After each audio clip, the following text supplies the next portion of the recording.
Hello friends, welcome to CAPF academy. तो ये सुनने में आपको बहुत अजीब लग रहा होगा कि 5 साल में SI से असिस्टेंट कमांडेंट कैसे बन जाते हैं। देखिए, आपको पता है कि SSC के थ्रू आपके SI भर्ती होते हैं जो CPO का एग्ज़ाम होता है, और UPSC के थ्रू आपके AC भर्ती होते हैं। दोनों के सिलेबस की बात करें एग्ज़ाम के, तो ज़मीन आसमान का फ़र्क है।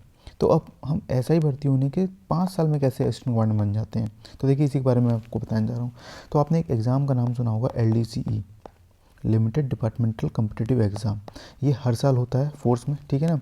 सारी फोर्स का कंबाइंड होता है। इसमें एक पर्टिकुलर जो फोर्स है उसको नोडल एजेंसी बना दिया जाता है जो कि आपके एग्ज़ाम कंडक्ट कराती है। तो इसमें क्या होता है, देखिए ये नोटिफिकेशन निकाला गया था मिनिस्ट्री ऑफ होम अफेयर्स के द्वारा कि selection of the assistant commandant through the limited departmental competitive exam, ठीक है ना, for BSF, CRP, SSB and ITBP। आपको पता है कि CISF का अलग होता है, उसका UPSC अलग से कराती है AC का एग्ज़ाम, जो LDCE होता है। लेकिन इसका जो जो बाकी फोर्सेस होते हैं, CRP, SSB, ITBP, BSF का एक कंबाइंड होता है, ठीक है ना।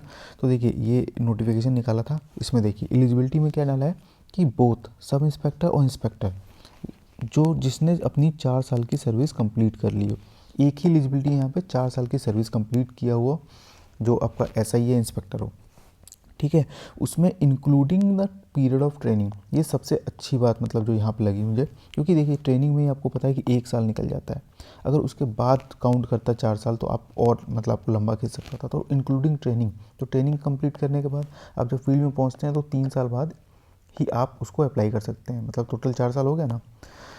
उसके बाद देखिए अपर एज जो रखी गई है वो 35 रखी गई है। ये भी एक मतलब एक तरह से गुड पॉइंट है, क्योंकि कोई भी देखिए एग्ज़ाम देने आता है, ठीक है ना, तो उस जो कंपटीशन होता है वो एक तो 35 से ऊपर, जैसे ही कोई SI इंस्पेक्टर जाएगा तो ऑलरेडी कंपटीशन से बाहर। उसके बाद इसमें सिर्फ 3 अटैम्प्ट दिए जाते हैं, तो 3 अटैम्प्ट करने के बाद अगर कोई फेल हो जाता है उसके बाद वो वापस नहीं बैठ सकता है। तो इस एग्ज़ाम का जो कंपटीशन होता है ना वो काफ़ी कम होता है। उसके बाद देखिए रिलैक्सेशन वही है, इसमें OBC को नहीं दिया गया, ओनली SC ST के लिए वो है, रिलैक्सेशन है, ठीक है। और जो फिजिकल स्टैंडर्ड होता है उसमें जो आपने सुना होगा कि CAPF AC के एग्ज़ाम में जो फिजिकल टेस्ट होता है वो 100 मीटर्स 800 मीटर्स होता है। तो वो जो physical standard UPSC CAPF AC के लिए रखा गया है वही इनके लिए रखा गया है, ठीक है। अब चलते हैं, देखिए 3 चांसेस, नंबर ऑफ चांस कितना देंगे, 3 चांस देंगे। कोई एक फोर्स को अपनी नोडल एजेंसी बना दिया जाएगा जो आपका सारा एग्ज़ाम कंडक्ट कराएगी। उसके बाद देखिए रिटन एग्जामिनेशन में क्या क्या होता है, सिलेबस की बात करते हैं। तो देखिए एक पेपर होता है आपका intelligence test and general knowledge. इसमें आपको जनरल अवेयरनेस आ जाएगी, बेसिक आती है बहुत। उसके बाद जनरल इंटेलिजेंस आ जाएगी, रीजनिंग मैथ्स वगैरह आ जाएगी, ठीक है, करंट जो इवेंट्स हो रहे हैं वो आ जाएगा। तो ये हो गया आपका पेपर 1। उसके बाद आता है पेपर 2। पेपर 2 आता है आपको प्रोफेशनल स्किल्स, मतलब आपके फोर्सेस से रिलेटेड सवाल पूछे जाएंगे, आपके जो जॉब है उससे रिलेटेड सवाल पूछे जाएंगे। तो वो भी अगर आप 5 साल की सर्विस कर लेते हैं, 4 साल की सर्विस कर लेते हैं तो आप इजीली इसको आंसर कर सकते हैं। उसके बाद एक लास्ट पेपर होता है पेपर 3, जो होता है ऐसे, प्रेसिज राइटिंग और कंप्रीहेंशन, ठीक है। तो इसमें आपको वही ऐसे लिखने को बोलेगा, प्रेसे करने को बोलेगा, पैसेज वगैरह दे देगा आपको इंग्लिश में।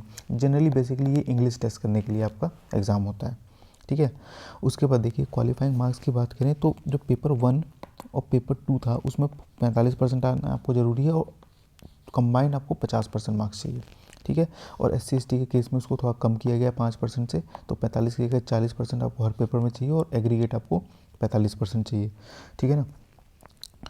उसके बाद क्या होता है, देखिए जो फिजिकल स्टैंडर्ड बताया था मैंने वही 100 मीटर 16 सेकंड में, 800 मीटर हो गया 3:45 में, मेल के लिए बात कर रहा हूँ मैं।